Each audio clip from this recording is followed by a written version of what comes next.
noite, o Presidente da República, José Mário Vaz, pediu a todos os guineenses que acreditam em Deus no sentido de rezarem para que a mesa redonda seja um sucesso. O Presidente Vaz fez estas afirmações momentos antes de deixar Bissau rumo a Bruxelas.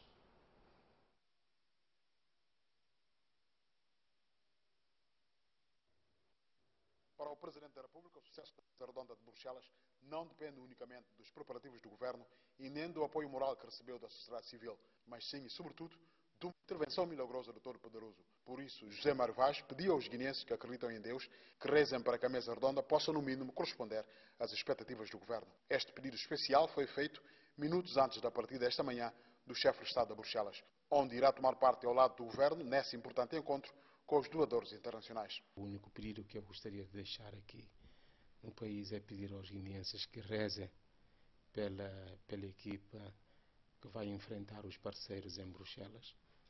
E como sabem, o mais importante nessa mesa redonda é que a componente ajuda pública ao desenvolvimento seja superior à componente empréstimo.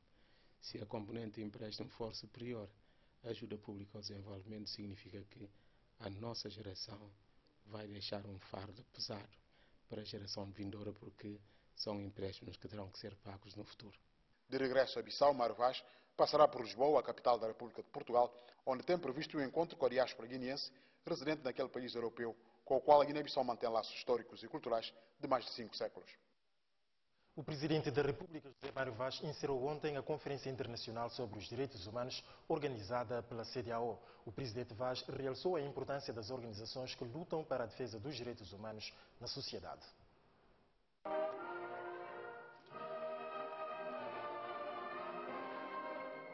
Durante 3 dias, os conferencistas fizeram análise da jurisprudência da Justiça da CEDEAO. Maria do Céu Silva Monteiro disse na ocasião que esta conferência foi reconfortada e todos os temas e debates foram de alto nível. As diferentes comunicações foram, tal como esperávamos, de elevadíssima qualidade. Gostaria de saudar e felicitar mais uma vez aos nossos conferencistas. Constato que a minha convicção de abertura desta conferência foi reconfortada porque cada comunicação foi introduzida com o subtema com o qual se relaciona, não deixando nenhuma questão por abordar. A proteção dos direitos humanos foi amplamente debatida, seja através de outros mecanismos regionais ou subregionais, mas sobretudo pelo Tribunal de Justiça da Comunidade. O princípio do esgotamento das vias de recursos internos que não obstam ao conhecimento pelo Tribunal da CEDEAO é visto por alguns como uma ingerência na confiança que devia ser conferida aos nossos sistemas judiciais nacionais, mas muitos de vós também veem nisso um certo avanço na proteção dos direitos humanos. O Presidente da República, José Mário Vaz, realçou a importância da contribuição das organizações que tornam efetiva a liberdade e os direitos das pessoas e que esta conferência simboliza o renovar da ambição das populações. Quero expressar a minha profunda satisfação por saber que foram atingidos todos os grandes objetivos propostos, bem como os resultados previstos para este encontro de Bissau. Para vencermos de vez os velhos fantasmas da guerra, da instabilidade, da ditadura, da opressão, da tortura, da discriminação. Enfim, para que no espaço da CEDEAO seja proibido proibir as mulheres e homens viverem de acordo com sua inerente dignidade, temos de ser capazes, enquanto comunidade, de tornar efetiva a liberdade de pensamento, de consciência, de opinião, de expressão, bem como outros tantos direitos como a vida, a alimentação, a circulação, ao trabalho e a proteção. Formulo votos para que, mais do que mera repetição de 2 em 2 anos de um propósito institucional, este ciclo de conferências simboliza, acima de tudo, o renovar da ambição que esteve na base da criação da nossa comunidade de Estados e de povos. Nesta conferência marcaram presença membros do governo, representantes do corpo diplomático, sociedade civil e delegados vindos de diferentes países que fazem parte da CEDEAO. Como não podia deixar de ser, o evento teve um toque da cultura guineense.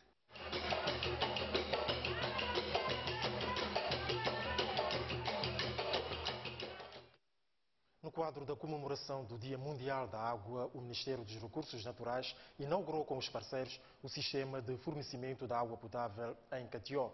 Mahmoud Jau, em representação do Ministério dos Recursos Naturais, foi quem presidiu o ato na presença das autoridades regionais de Tombali.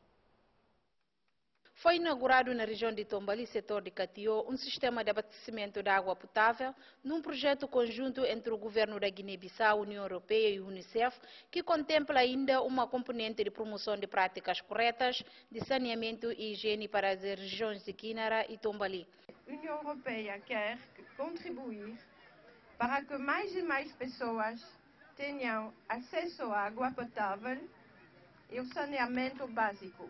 Não é, portanto, por acaso que a água é chamada o ouro azul.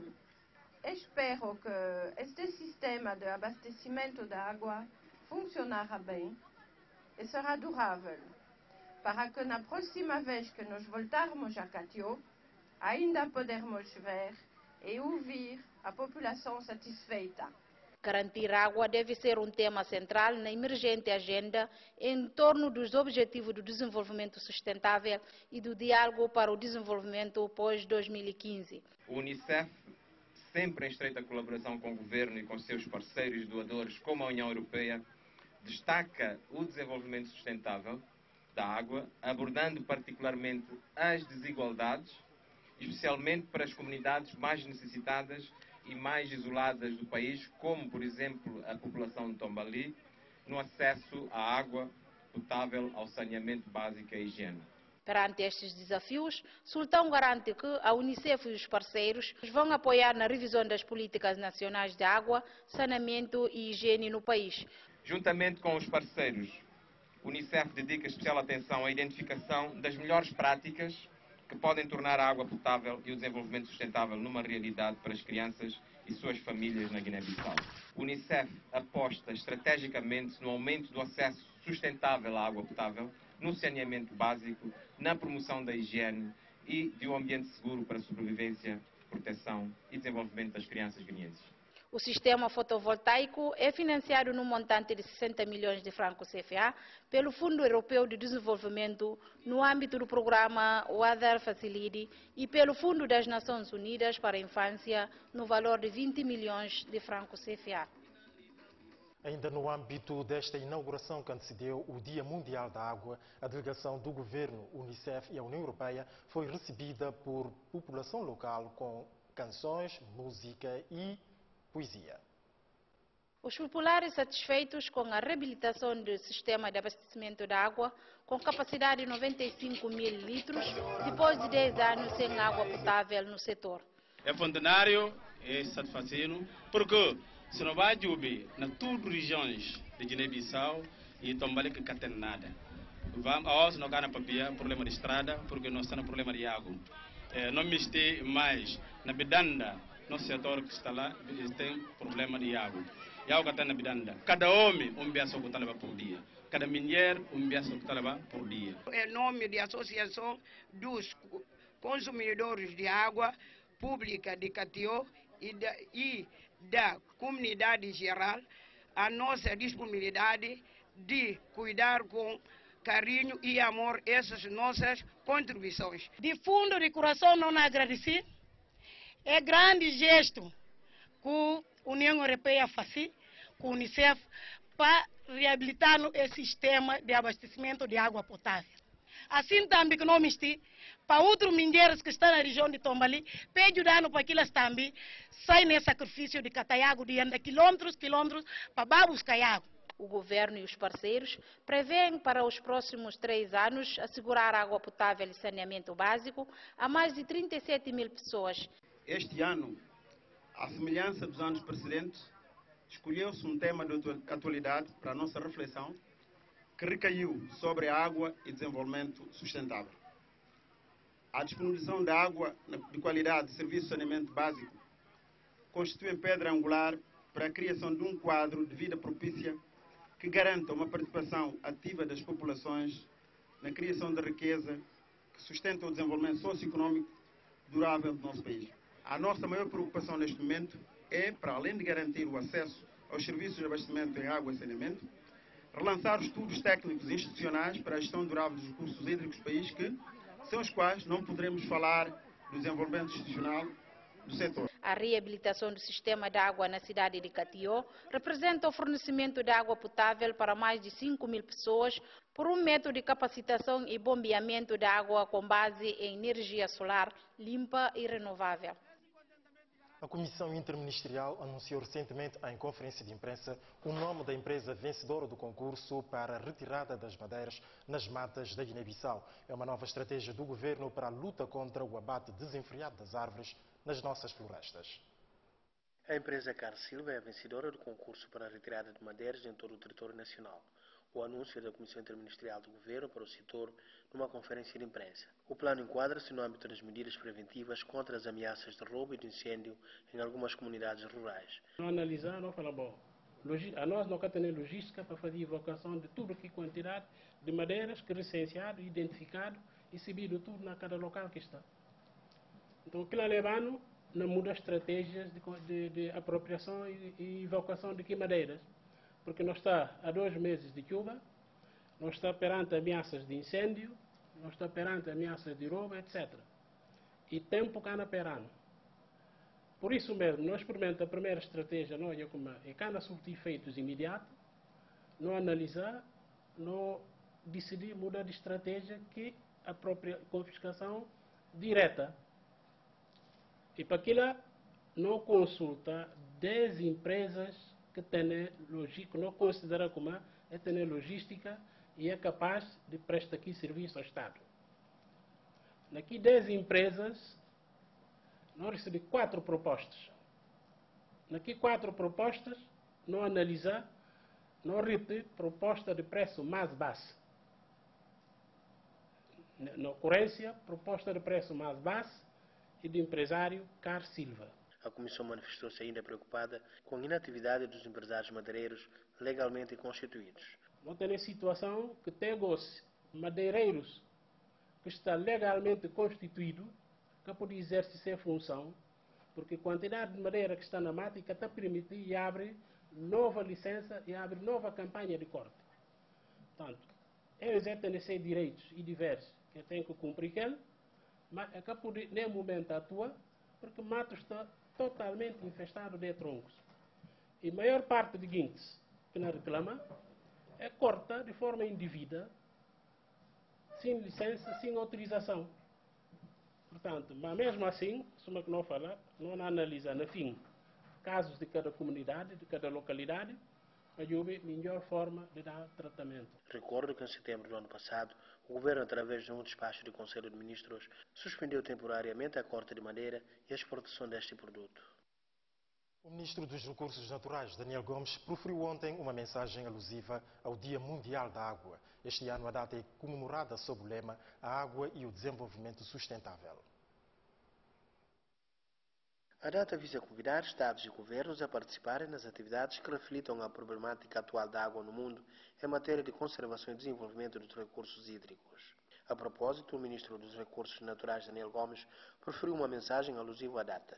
Sendo este ano o nosso lema das comemorações da data A Água e Desenvolvimento Sustentável, podemos considerar essa escolha pertinente e de atualidade. Importa realçar neste breve mensagem que é nosso particular entendimento a necessidade de refletirmos conjuntamente sobre a estratégia que não é estranha aos profissionais do setor e aos mais atentos nesta matéria. O total de água doce disponível é de 1% de todos os recursos de água doce disponíveis.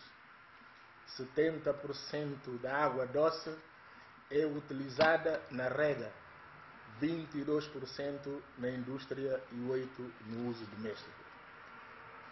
Estes dados, de veras preocupantes, nos chamam a todos a maior responsabilidade no uso desse precioso recurso para o desenvolvimento que se quer durável, sustentável, sem descurar da necessidade de haver equidade no seu uso, de forma a garantir uma melhor gestão e sua conservação para as gerações vindouras. No discurso, o governante reconhece o papel do Estado na melhoria da qualidade dos serviços de abastecimento de água no país. A maior causa da mortalidade e morbilidade infantil, assim como de doenças diarreicas, desenterias, estão ligadas à água, estando a terminar os prazos relacionados com os desafios do milénio para o desenvolvimento neste setor e a preparação da agenda pós-2015, com a consciência da situação atual, só temos de redobrar esforços para a melhoria da situação vigente. Segundo este responsável, a construção da barragem hidroagrícola em Campoça poderá contribuir para o desenvolvimento agrícola nestas áreas e igualmente para a melhoria da situação ambiental do vale. Os inspetores do Instituto Marítimo Portuário saíram mais capacitados em matéria de segurança no mar. O curso foi facilitado pelos especialistas da Organização Marítima Internacional. O seminário de reforço de capacidade sobre a segurança em viagens domésticas nos navios não convencionais terminou com a adoção de recomendações que vão ajudar os inspetores na administração de medidas de segurança no mar. Como, por exemplo, no aspecto da legislação marítima, que está desatualizada, necessita de ser atualizada, porque é com base nessa legislação que depois os inspetores poderão atuar. Sem essa legislação, ficamos um pouco sem saber até que ponto podemos implementar mais uma medida ou menos uma medida, porque passa a ser uma questão de opinião e não de facto, de legislação. Portanto, esse é um aspecto importante.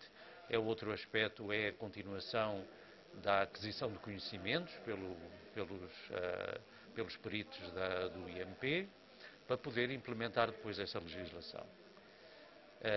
Estes são os pontos essenciais. Vão haver, com certeza, várias recomendações neste âmbito. É preciso que as pessoas cumpram as diretrizes emanadas pelo Instituto Marítimo Portuário. E, por exemplo, nas embarcações nas pirogas, as pessoas têm que respeitar todas as leis ligadas à segurança marítima. Por exemplo, antes de embarcar nas pirogas, você deve estar munido de coletes salva-vida, em primeiro lugar, antes de ir para as embarcações, e os capitães das embarcações devem também limitar o número de passageiros a embarcar. A ligação do continente com as ilhas tem sido assegurada em grande parte por embarcações não convencionais. Aos inspetores, o presidente do Conselho de Administração do Instituto Marítimo Portuário tece algumas considerações. Temos que capacitar os nossos técnicos a compreenderem e saberem aplicar corretamente essas convenções internacionais e as suas emendas. Mas precisaremos, é verdade, do suporte e o apoio da Organização Marítima Internacional. Espero que tenham acompanhado, tenham aprendido para poder aplicar na prática esta formação no que concerne ao curso de inspetores para navios não convencionais. Não convencionais significa dizer que são aquelas embarcações construídas que não respondem aos padrões do Solas Convention. A Organização Marítima Internacional capacita inspetores do Instituto Marítimo Portuário. Brema Camará, candidato à sua própria sucessão na presidência da Câmara de Comércio, Indústria, Agricultura e Serviços, recebeu apoio dos funcionários daquela organização, instituição representativa do setor privado nacional. Segundo os aderentes a este projeto, o apoio deve-se ao bom desempenho do candidato Camará enquanto presidente da Câmara de Comércio, Indústria, Agricultura e Serviços. Funcionários da Câmara de Comércio, Indústria e Agricultura declararam ontem abertamente que vão apoiar a recandidatura de Brahima Camará, atual presidente da mesma instituição. De acordo com os apoiantes, a motivação está na origem dos trabalhos feitos durante o mandato de Camará. Nós bem solidarizar que a direção de Câmara, na verdade, Câmara atinge meta. E tinha meta, nós que com essa Câmara, era 7 funcionários de Câmara de Comércio naquele ano. Não um quarto para outro quarto. Mas hoje não tinha 44 trabalhadores. E graças ao esforço de direção de Câmara, na pessoa de Brahima Camará, com a Belgada. Nós ficamos muito contentes. Nós ficamos muito contentes hoje, para ver a Câmara chegando aqui, e graças a Deus, o esforço de presidente, que seus colaboradores. Nós falamos muito obrigado. Nós fazemos tudo. Nós usa nós, trabalhadores, nós usa tudo na influência para solidarizar a direção da Câmara. Não sei como é fácil e difícil, mas a nós não me renovar mais mandato. Esperamos que o projeto dirigido pela Sua Excelência continue a ter resultados impactantes a nível da nossa instituição, a nível do país e, consequentemente, a nível da vida da nossa população. Sem palavras para descrever o que sente, Brahima Camará agradece a confiança e promete não frustrar as expectativas dos funcionários caso seja eleito. Nesse realmente manifestar minha satisfação, meu motivo de orgulho, o facto de todas as dificuldades que nós temos passado, de todos os sacrifícios que nós temos consentido. Ninguém quer desanimar, ninguém quer resignar.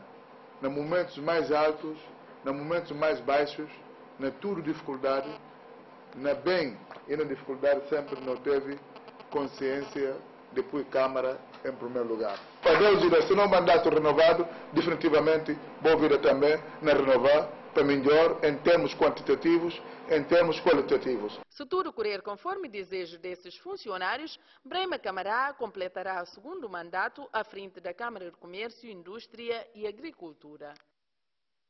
O candidato à presidência da Câmara de Comércio, Indústria, Agricultura e Serviços, Brahima Kanté, realizou ontem uma conferência de imprensa. Brahima Kanté falou das suas prioridades caso for eleito e apontou algumas irregularidades possíveis que podem comprometer o processo, nomeadamente na distribuição de cartões de eleitor.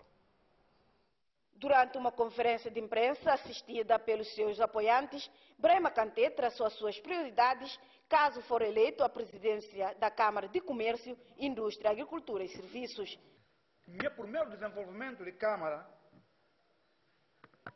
e para pensar na dívida interna que pagado para 3 vezes para comerciantes que chamado comerciantes mais grandes de Bissau. Sofri na pele que beneficiar de nenhum franco até a hoje. E agora que me elegido como presidente de Câmara, minha prioridade mais grande que tem e comerciante de feira bande é feira grande que queima, o feira prata que queima. E a nossa hora como somos Câmara de Comércio, não vai reativar a Câmara de Comércio para tomar sector mais baixo, para pôr no nível mais alto. Brahima Kanté garantiu que irá dar uma atenção especial às camadas menos desfavorecidas envolvidas no comércio do país. Nós vamos falar como é Câmara de Comércio patronal. O que é que Câmara de Comércio patronal? E são patrões grandes que por ser sócio na Câmara de Comércio. E que comerciantes de base, aquelas que têm poderes. Para bem aconselhar aqui comerciante que está arriba, por ter segurança. Se comerciante de base que está seguro, como é que ele arriba por estar seguro? Tudo grande exportador, tudo grande trabalhador que não trabalha, buscando de ninguém na Câmara. Ninguém que está lá. Tudo está ausente da Câmara. Não se vê como está dado cartão eleitoral para gente que é comerciante. Gente que é comerciante, a hora que vai à Câmara para baixo de cartão, está falando que tem que pagar 170 e tal mil. Enquanto que gente que quer ser o comerciante, tem na Câmara a bordas. Tudo gente que tem cartões de Câmara, tem que mostrar um depósito bancário desde 2009 até 2014. se aquilo é que surgir feito, não vai exigir para licenciamento um saldo de raiz na cabeça. Brahima Kanté na corrida para o cargo de presidente da Câmara de Comércio, Indústria, Agricultura e Serviços. A Associação dos Importadores e Exportadores da Guiné-Bissau, através do seu presidente Mamadou Yero Diamanka e o empresário Carlos Silva, procederam ontem à entrega de um donativo em cimento, pregos e zincos, bem como baldes de tinta, às vítimas do incêndio no mercado de Bandim. Os comerciantes do mercado de Bandim beneficiaram de zincos, pregos, cimentos e baldes de tinta para reconstruir o armazém destruído há mais de uma semana pelo fogo. Amadou Diamanka disse que é um gesto de solidariedade para com os colegas e parceiros de desenvolvimento nas atividades comerciais. O presidente retalhista está conta com às vezes ele está limitado nas ações, Fabia, maneira que importadores ou grossistas, mas que toca eles assim que trabalha. Portanto, esses não colegas e não revendedores. E ora que não importa que eles estão a comercializar. Portanto, assim que o ciclo está funcionando. Depois não tem conhecimento do que passa ali, que é um acontecimento muito triste, não lamentativo. Nós chamamos outro na associação, não passamos outra mensagem de que tudo a gente se sente de facto atingido. Felizmente, não molesta ninguém, não morre ninguém, mas registraram de grandes perdas materiais. Nós sabemos como é gente, a maioria é por mercadoria que está lá dentro de Cadiceles, ou está comprado a crédito ou está confiado ele para vender. Depois de a operação terminar, cada quem vai pagar para revolver poder funcionar. Nós estamos ali exatamente a título de solidariedade para mostrar eles como desde antes de esquemança até depois de esquemança é casta só. Nós estamos juntos no desenvolvimento de atividades, não continuamos a estar juntos, não sabe com não sabe. Diamanka deixou bem claro que não está a fazer a campanha, mas sim ajudar os seus irmãos. A nós não está ali para a campanha. A nós, a Associação Nacional de Importadores e Exportadores, não está na campanha. Não preocupação é que estragos grandes que aconteceram de nossos colegas, não bem dentro de tempo. Depois de uma ponderação, nós fazemos uma equipe onde está ali tudo empresários aqui da associação, aqueles que estão presentes com aqueles que cá estão, para não mostrar a nossos colegas como definitivamente, não cabile para bem falar eles como bote esse corpo de despacho, não vai falar governo, nada daquilo. Não. Esses que é precisadeiro nesse momento e é material que está ali. Para Deus pagar eles bondade, é maneira que solidarizar com nós. Existe e está encorajando a nós, gente que seca ou queima. Depois, está baixando também no coração. Na semana passada, o fogo consumiu mais de 5 armazéns dos comerciantes do mercado de Bandim, na estrada de Bor. A direção do Liceu Rui Barcelos da Cunha procedeu à entrega de diplomas aos 489 finalistas do ano letivo 2013-2014. A cerimônia foi presidida foi presenciada pelos pais encarregados de educação dos alunos. Depois de vários anos de dificuldades de estudo, finalmente os alunos pertencentes ao Liceu Regional Rui Barcelos da Cunha receberam os diplomas que provam a conclusão do 12º ano da escolaridade. Na ocasião, o diretor do referido liceu, em representação da Ministra da Educação, agradeceu os professores e os encarregados da educação pela forma como têm contribuído pelo sucesso dos diplomados. Obrigado vai para os pais encarregados de educação, aos professores que trabalharam arduamente, porque a tarefa de educar e ensinar é muito difícil num país nosso. Pelo que os professores e a direção da escola estão de parabéns. As entidades que apadrinharam os recém-finalistas apelaram estes a manterem paixão pelo saber científico. Gostaria de encorajar a todos os finalistas no sentido de manterem acesa a chama da paixão pelo conhecimento científico, encarando esta recepção de respectivos diplomas como fim de uma etapa e, consequentemente, início de uma outra, já de formação técnica ou profissional, média ou superior. A formação não é só no estrangeiro, também no país, porque o conhecimento científico, aliás, a pessoa não se define pelo local onde estudou, mas sim pelo empenho. O respeito ao próximo é muito importante, porque falamos na formação, mas temos também a base. A base é respeitar o próximo. É ter a noção de que não é nada fácil a vossa tarefa. E isto quero encorajar também aos encarregados da educação. Por sua vez, o presidente da Associação dos Estudantes daquele estabelecimento escolar deixou a seguinte mensagem aos colegas. Finalista, na qualidade de legítimo representante dos alunos e recém-finalistas, gostaria de deixar algumas palavras para vocês. Um estudante deve definir a única valor que é a firmeza na realidade, porque o futuro da Guiné está nas nossas mãos. Por isso, os jovens devemos lutar para atingir um objetivo. Dentre 1.108 alunos inscritos no ano letivo 2013-2014, aprovaram uma média de 779, reprovaram 226 e os restantes acabaram por desistir. Entretanto, o presidente do Sindicato Nacional dos Professores realçou a importância do papel desempenhado pelos professores para a concretização das aspirações dos recém-finalistas. Luís Nancassa esteve no ato em representação da classe docente. Hoje a festejar, bem vestidas e vestidos, graças ao empenho dos professores.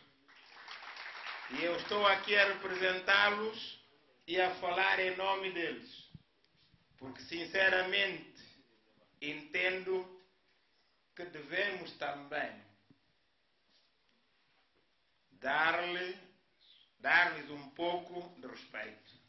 Para o professor Luís Nancassa, a responsabilidade dos estudantes não acaba apenas na recepção dos diplomas. São a vocês que eu peço a isso, porque a vossa responsabilidade não vai terminar com a recepção dos diplomas.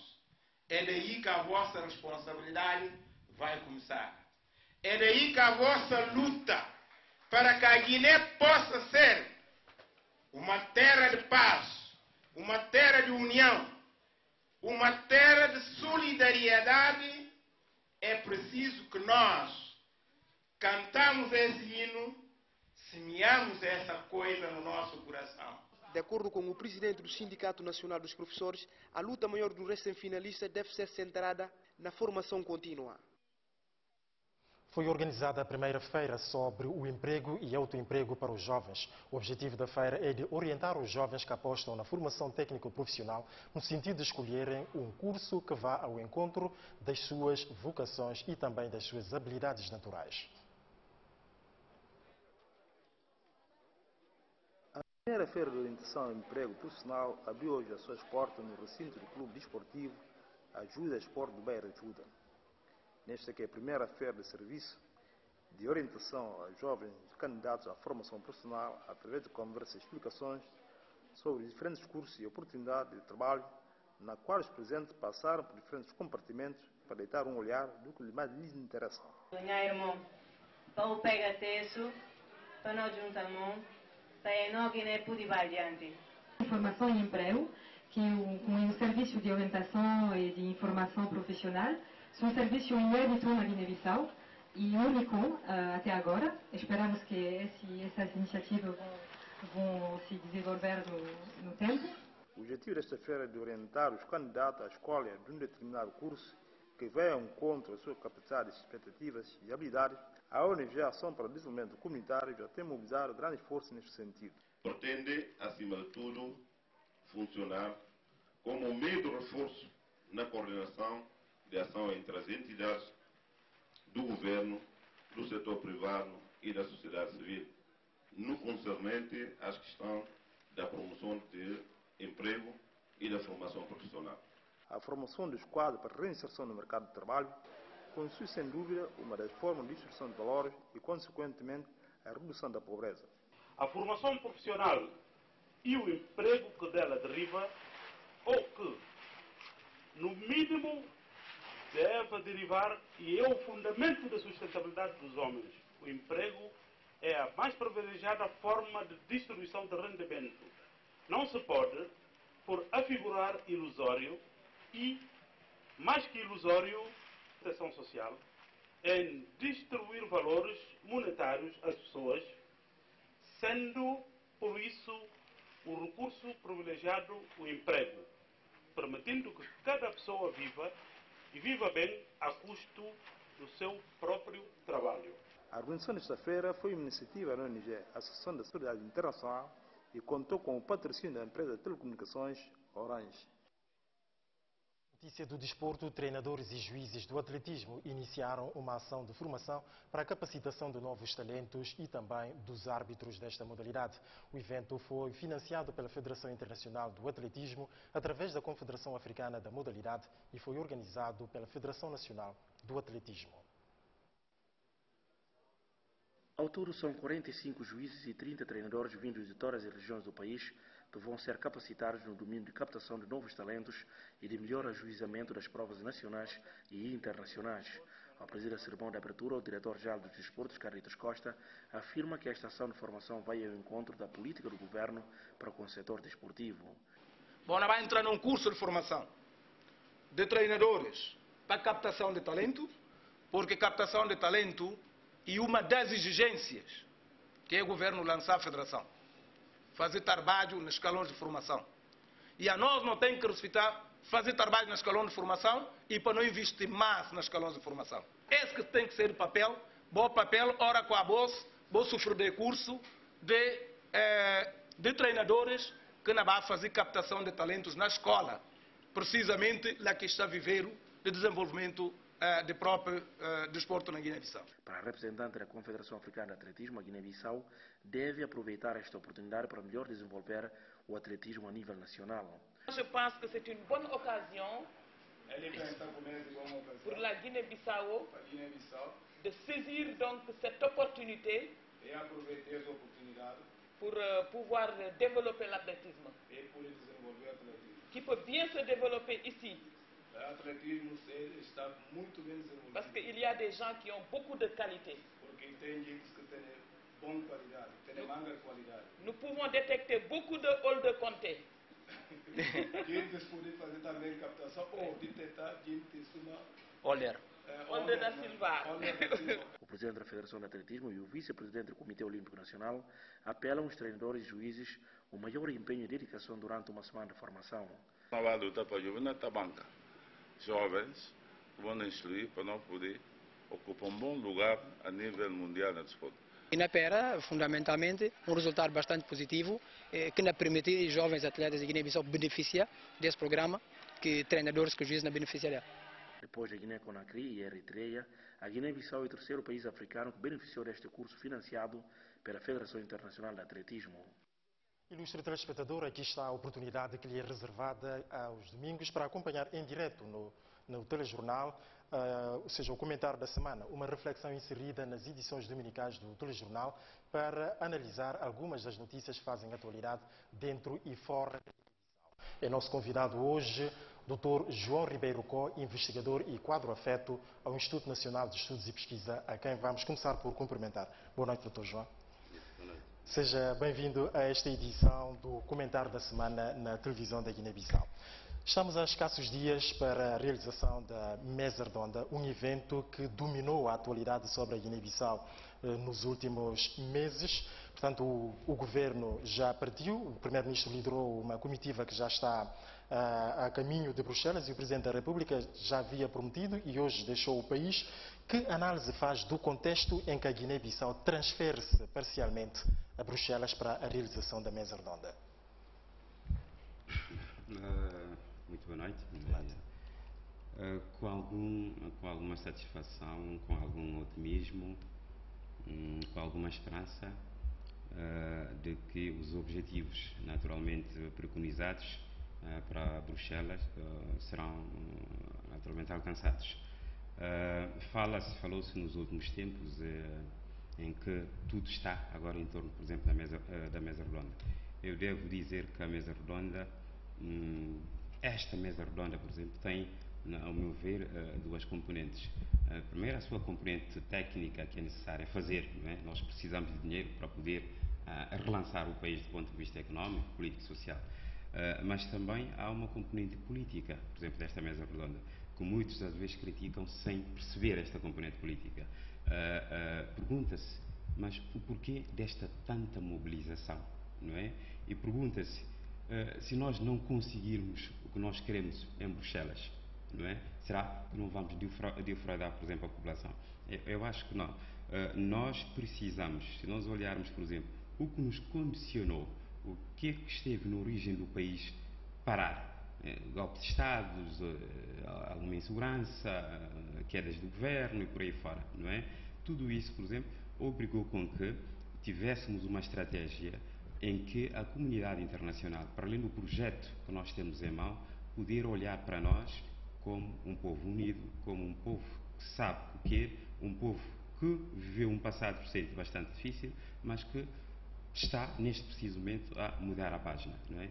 Neste preciso, toda esta festa, digamos assim, serviu também para dar alegria e dar esperança, digamos, à própria mesa redonda que a comunidade internacional precisa. Então, pode-se concluir que a Guiné-Bissau vai à mesa redonda mantendo a impressão positiva que se tem sobre o país no seio da comunidade internacional. Conseguiu-se manter esta impressão? Sim, há bem pouco tempo nós não tínhamos, por exemplo, esta imagem, não é? Ainda se tenta especular-se, por exemplo, não é? Se ouvirmos aquilo que o embaixador, por exemplo, da China diz, com os problemas internos, e muitos tentaram especular. O que é que isso significa? Significa, sim, vocês têm um projeto, não é, de desenvolvimento, mas mais do que esse projeto de desenvolvimento, vocês têm um outro projeto base, que é o projeto de unidade nacional, da paz e da estabilidade, não é? Este, sim, é o projeto maior que nós temos que vender mais para a comunidade internacional. É isso, por exemplo, que nós fizemos. A presença do Presidente da República e, consequentemente, do Presidente da Assembleia, né, reforça, não é, o nosso Estado lá fora, a imagem da união, da pacificação e da determinação para o desenvolvimento. É disto que nós precisamos, é desta festa que nós precisamos, né?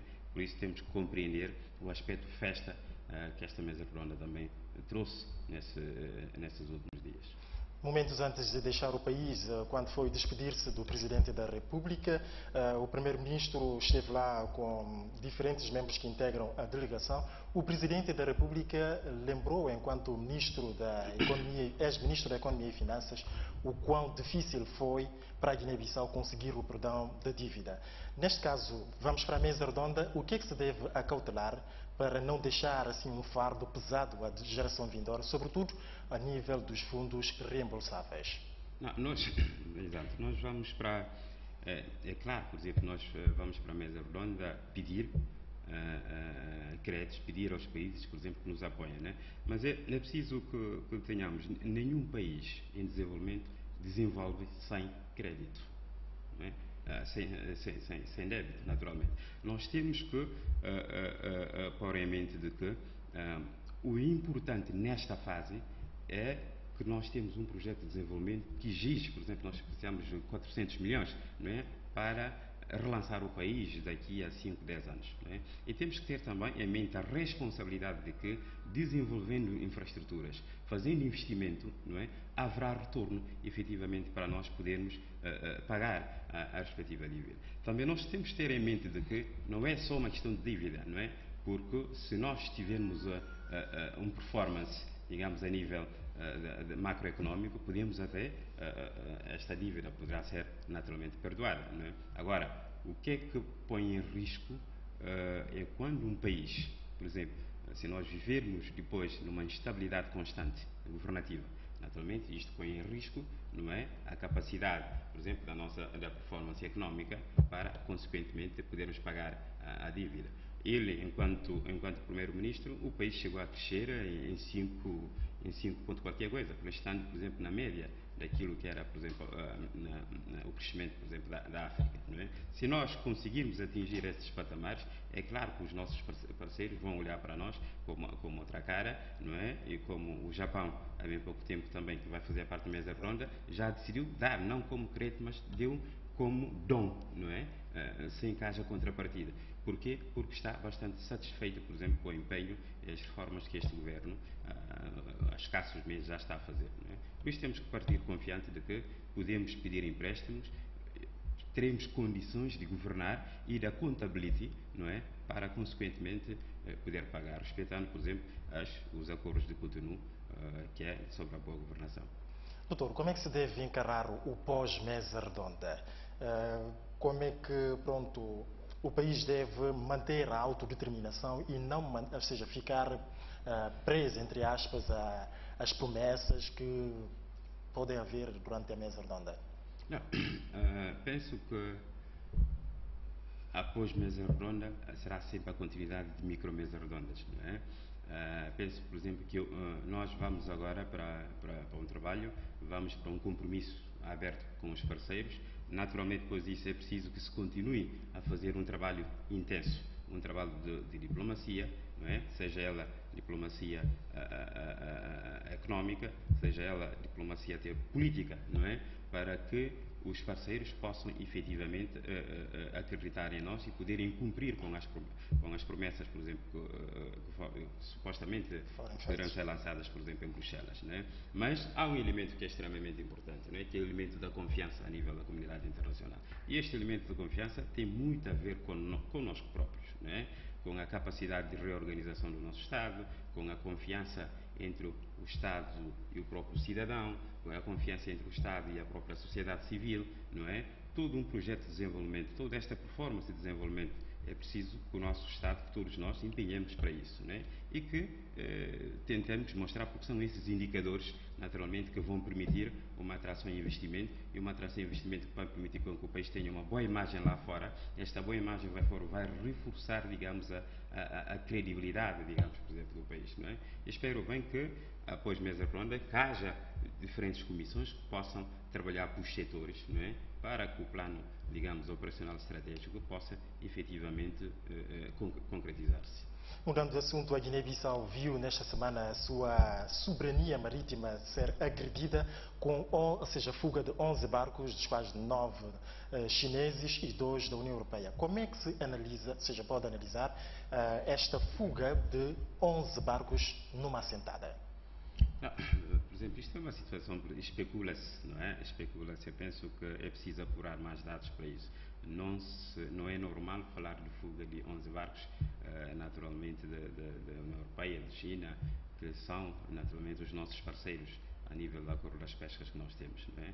Nós estamos a falar de uma área que representa muito dinheiro, que representa uma receita bastante importante. Estamos a falar de uma área que chega a dar ao nosso Estado para aí 19, 20 milhões, por exemplo, de dólares por ano, não é? Daí que falar de simples fuga, penso que há aqui qualquer coisa que não está a andar bem. Agora, é evidente que isso veio num momento em que o Estado quer imprimir, por exemplo, alguma organização junto, por exemplo, dos marinheiros, nos procedimentos de licença e de recrutamento dos observadores e dos marinheiros, não é? O que supostamente não terá sido de agrado dos próprios marinheiros, em que veio, por exemplo, esta informação à baila. Mas eu penso que é preciso um trabalho de fundo para poder apurar-se, porque nós estamos a falar de um setor, nós estamos a falar, por exemplo, tentar pôr em causa, digamos, os nossos parceiros, que são a China e a União Europeia, nesse aspecto. Concordo ou não, tal como exigiram os marinheiros numa marcha, de que há que haver uma responsabilização, caso sejam apuradas responsabilidades em relação a este ponto? Naturalmente, a apurar-se que é evidente que houve uma fuga, há que responsabilizar-se, entregar o dossiê ao Ministério Público para poder efetivamente fazer o seu trabalho. Não ficar na praça pública, por exemplo, a especular-se, né? Como às vezes acontece, especula-se, depois nada testemunha. Como se costuma dizer em crioulo, tudo talvez uma maldição na água, né? É preciso que falemos com a responsabilidade para poder responsabilizar, para que o cidadão saiba, por exemplo, o que é que está a passar. Espero bem que na responsabilidade, por exemplo, do piloto, possa efetivamente criar uma comissão para apurar responsabilidades e testemunhar, trazer isto à luz, à evidência, que o cidadão guineense normal possa compreender o que é que está a passar. Depois de algum tempo, o Ministério da Educação e a Universidade Lusófona chegaram a um acordo que põe fim ao desentendimento que havia sido suscitado pela suspensão de alguns cursos naquela instituição do ensino superior. Este acordo que se chegou, peca por tardia ou chegou num momento apropriado, depois de alguma tensão e até de palavras azedas entre as partes? Como se costuma dizer, tudo está bem quando acaba bem. Eu penso que não conheço o âmago, digamos, do acordo, mas se olharmos, por exemplo, para o que estava em causa, fica-nos a ideia de que o Ministério queria, naturalmente, imprimir um rigor na qualidade do ensino superior da Guiné-Bissau, em que a lusófona, naturalmente, foi um dos visados, como as outras instituições de ensino superior, né? Falou-se, por exemplo, da qualidade, falou-se, estou a falar particularmente no caso da lusófona, em que os 3 cursos, não é? Em que identificaram 3 cursos, portanto, informática, direito e enfermagem, naturalmente, não é? Que não tinham condições e que se poderia transladar, digamos, esses cursos para os outros estabelecimentos, inclusive do próprio Estado, Faculdade de Direito e Milcar Cabral e Escola Nacional de Saúde. Agora, se de repente chegou a um acordo, é preciso naturalmente que se torne, por exemplo, este acordo público, não é? Que as instituições, por exemplo, implicadas e as instituições também congêneres do ensino superior possam naturalmente saber qual é a transferência, por exemplo, deste acordo, não é? Agora, penso que não é só a lusófona, há outras instituições, espero também que o Ministério possa chegar a acordo com estas instituições.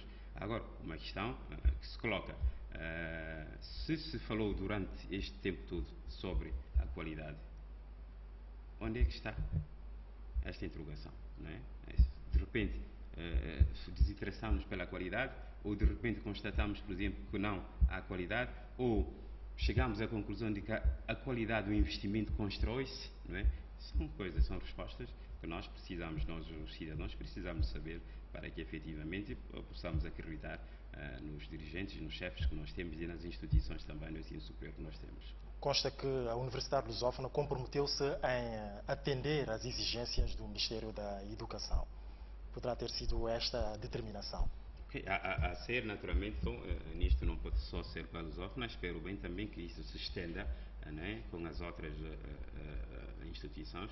Isto tem sido, por exemplo, a minha percepção pessoal de que a qualidade é igual a um investimento, não é? Nós temos que investir para poder ter qualidade. A ver isso, que se estenda também a outras instituições, não é? E pondo todo o rigor necessário, mais do que o rigor, uma colaboração efetiva do próprio Estado, não é? No relançar, ou nesta fase, por exemplo, embrionária do nosso ensino superior, em vez de entrarmos em grandes guerras, em grandes coisas que não abonam nada. Temos que, sobretudo, salvar o próprio estudante. O país acolheu a visita do Ministro da Defesa, chefe de Estado-Maior e também um grupo de parlamentares portugueses. Como é que analisa este conciliar de posição a nível da cooperação entre Bissau e Lisboa, uma cooperação que havia sido suspensa em consequência do golpe de Estado de 12 de abril de 2012? Eu penso que nós temos que trabalhar, nós temos que trabalhar com Portugal. Portugal deve ser o campeão, digamos, da Guiné-Bissau, não é? Já há algum tempo para cá que nós temos, digamos, mesquinhado, digamos assim, que Portugal não tem dado a devida atenção à Guiné-Bissau, por exemplo, em detrimento dos outros países, por exemplo, tipo Cabo Verde, não é? É com muita satisfação que eu vejo a deslocação da autoridade portuguesa, do Ministro de Estado para a Guiné-Bissau, mas sobretudo neste momento de pré-mesa redonda, não é? O que testemunha efetivamente a disponibilidade de Portugal em retomar connosco e representar a Guiné-Bissau lá fora. Eu lembro-me também do discurso do Ministro do Machete, do Negócio Estrangeiro, que testemunhou muito bem que está a fazer um trabalho de lobby junto dos parceiros, junto dos congêneres, dos colegas da União Europeia. Este deve ser porque Portugal tem muito a dar.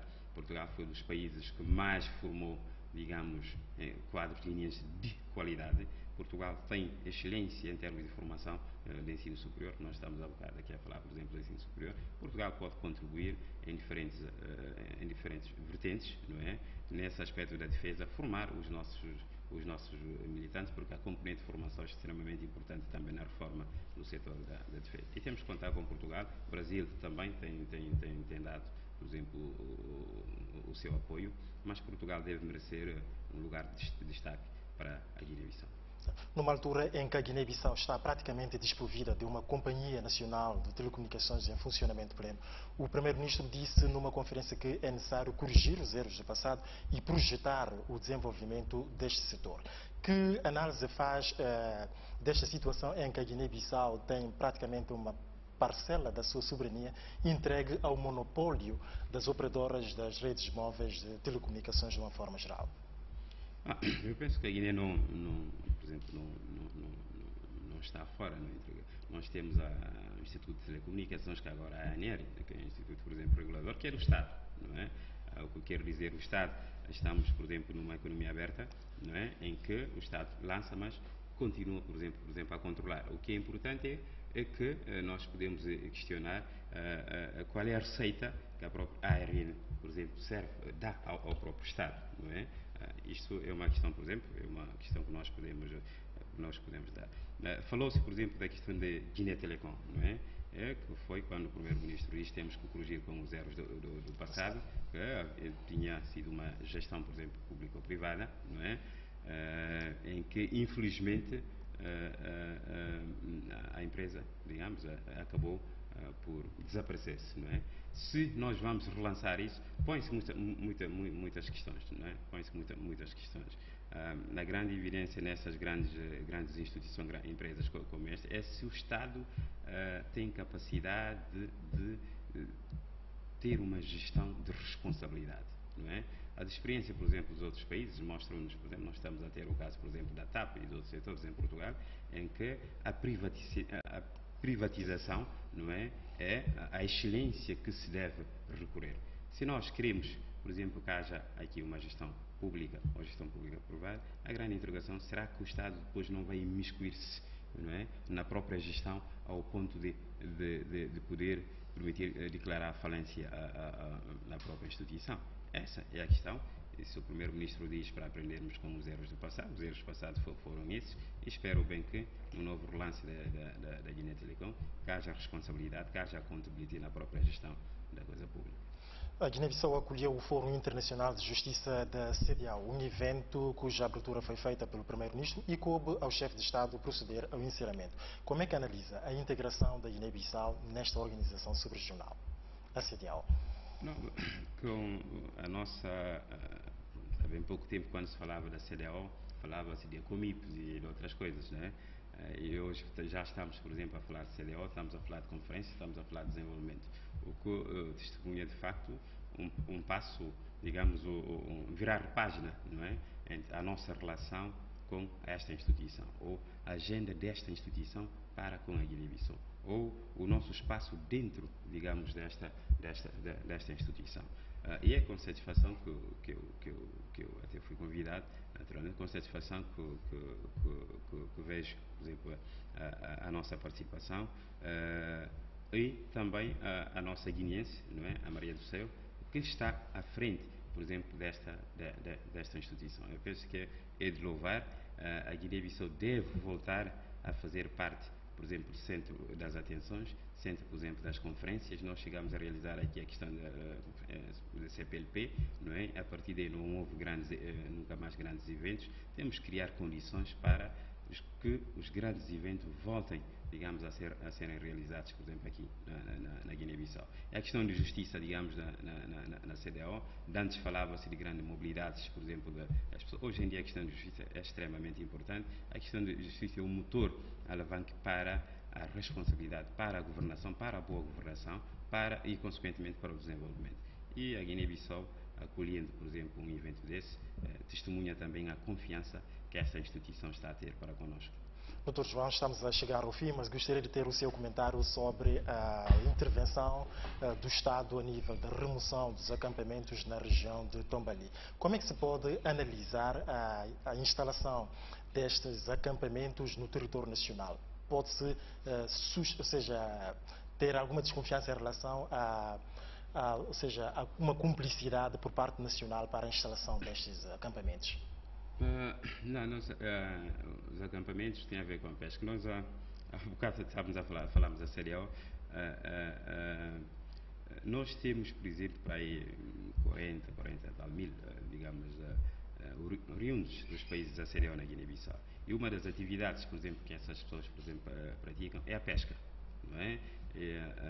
Depois temos a vizinha Guiné-Conakry e Senegal, são os nossos grandes convidados, por exemplo, para esse setor. Mas fazem-no de uma forma informal, né? Fazem-no de uma forma informal, através dessas tendas, de acampamentos e por aí fora, não passando pelo circuito, digamos, formal, não é? Penso que aquilo que o Estado fez é num sentido de reorganizar o próprio setor, não é? Permitir com que esse setor, que contribui muito para o desenvolvimento, não é? E da sobrevivência das pessoas. Nós não podemos esquecer que, próprio aqui em Bissau, 60%, digamos, do pescado que nós aqui abastecemos vem, por exemplo, da pesca artesanal, não é? É preciso que nós controlemos para saber quem está, digamos, a fazer esta atividade, onde está e como faz. E da forma, por exemplo, como fazem, e sobretudo na zona de Como, não é em melhores condições, tanto para a biodiversidade como até para a saúde, digamos, da própria população. Independentemente de estarem fora do circuito, digamos, formal, que é preciso pagar algumas taxas e gerar, digamos, receita para o Estado, não é? Nós, estando num período de alerta até da cólera e da ébola, aliás, não é? Nós não podemos esquecer que foi exatamente nessas zonas onde houve mais mortes, por exemplo, na questão, por exemplo, da cólera, devido às próprias condições sanitárias que esses espaços, digamos, oferecem, não é? Eu estou plenamente de acordo que se reorganize, digamos, a pesca, permitir que este setor, ainda que informal, como os outros setores informais que contribuem muito para a dinâmica da nossa economia, que se possa ser contabilizado e controlado pelo Estado. Doutor, a paisagem literária e, quiçá, o acervo do INEP enriqueceu-se um pouco com o lançamento do livro intitulado Flora Gomes, o cineasta visionário, uma iniciativa do Movimento Ação Cidadã através de Homenagear-te. Como é que analisa a produção literária no país e também a ideia de homenagear pessoas enquanto vivas em detrimento de homenagens a título póstumo? Bom, nós tivemos dois há bem pouco tempo. Eu penso que é de todo o mérito, naturalmente, aquilo que aconteceu com Flora Gomes, não é? Eu penso que é o nosso melhor cineasta e a nossa referência, por exemplo, nesta matéria, referências também em África e no mundo inteiro, e aquilo que representa no mundo académico e da própria cultura é de certo relevo, não é? Hoje em dia nós temos grandes académicos, por exemplo, a interpretarem o pensamento de Flora, a interpretarem os filmes, por exemplo, de Flora, não é? Penso que é uma homenagem merecida, tendo em conta até as condições com que se trabalha aqui na Guiné-Bissau. Doutor, vamos terminar com uma notícia do âmbito internacional, nomeadamente Cabo Verde, cuja primeira-dama sugeriu que haja um estatuto para cônjuges do presidente ou da presidente da República. O primeiro-ministro, José Maria Neves, acha que a primeira-dama está a imiscuir-se nos assuntos políticos.